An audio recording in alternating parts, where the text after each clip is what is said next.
اعوذ باللہ من الشیطان الرجیم بسم اللہ الرحمن الرحیم۔ السلام علیکم ورحمۃ اللہ وبرکاتہ۔ پیارے ناظرین، کیسے ہیں آپ سب؟ امید کرتی ہوں سب خیریت سے ہوں گے۔ جیسے کہ آج ہم ایک بہت ہی پیارے واقعے کے بارے میں بیان کرنے جا رہے ہیں جو ہمارے پیارے آقا حضرت محمد مصطفیٰ صلی اللہ علیہ وسلم ماہ ربیع النور شریف میں تشریف لے کر آئے تھے۔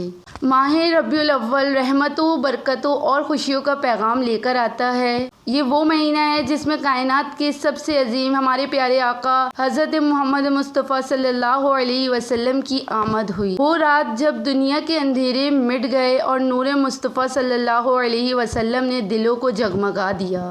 کتب سیرت میں آتا ہے کہ جب سرکار دو عالم صلی اللہ علیہ وسلم دنیا میں تشریف لائے تو اس لمحے کائنات کی ہر شے خوشی سے جھوم اٹھی۔ حضرت بی بی آمنہ رضی اللہ تعالی عنہا فرماتی ہیں، جب آپ صلی اللہ علیہ وسلم پیدا ہوئے تو میں نے ایک ایسا نور دیکھا جس نے شام کے محلوں کو روشن کر دیا۔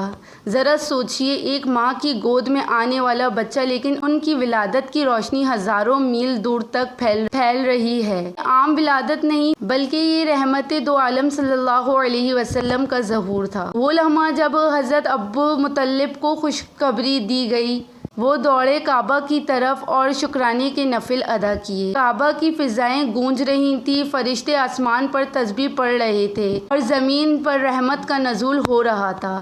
یہ وہ رات تھی جس میں ظلمت ٹوٹی، انسانیت کو نجات کا راستہ ملا۔ آج بھی جب ماہ ربیع الاول کا مہینہ آتا ہے، دل خود بخود خوشی سے جھوم اٹھتا ہے۔ چراغ ہوتا ہے، ذکر رسول صلی اللہ علیہ وسلم کی محفلیں سجتی ہیں اور چراغا ہوتا ہے، اور ہر عاشقان رسول صلی اللہ علیہ وسلم یہی کہتا ہے، مرحبا یا رسول اللہ، مرحبا یا حبیب اللہ۔ اے اللہ، ہمیں ماہ ربیع الاول کے مہینے کی قدر کرنے کی توفیق عطا فرمائیں، ہمیں حضور پاک صلی اللہ علیہ وسلم کی محبت دل کی گہرائیوں تک نصیب فرمائیں اور ہمارے دلوں کو نور مصطفیٰ صلی اللہ علیہ وسلم سے ہمیشہ منور رکھے۔ اللہم صلی علی محمد وعلی آل محمد واصحابہ محمد۔ اگر آپ کو میری ویڈیو پسند آتی ہے تو آپ اس ویڈیو کو لائک، شیئر، کمنٹ اور سبسکرائب کرنا نہ بھولیں۔ ویڈیو کو ثواب کی نیت سے شیئر کریں۔ جزاک اللہ۔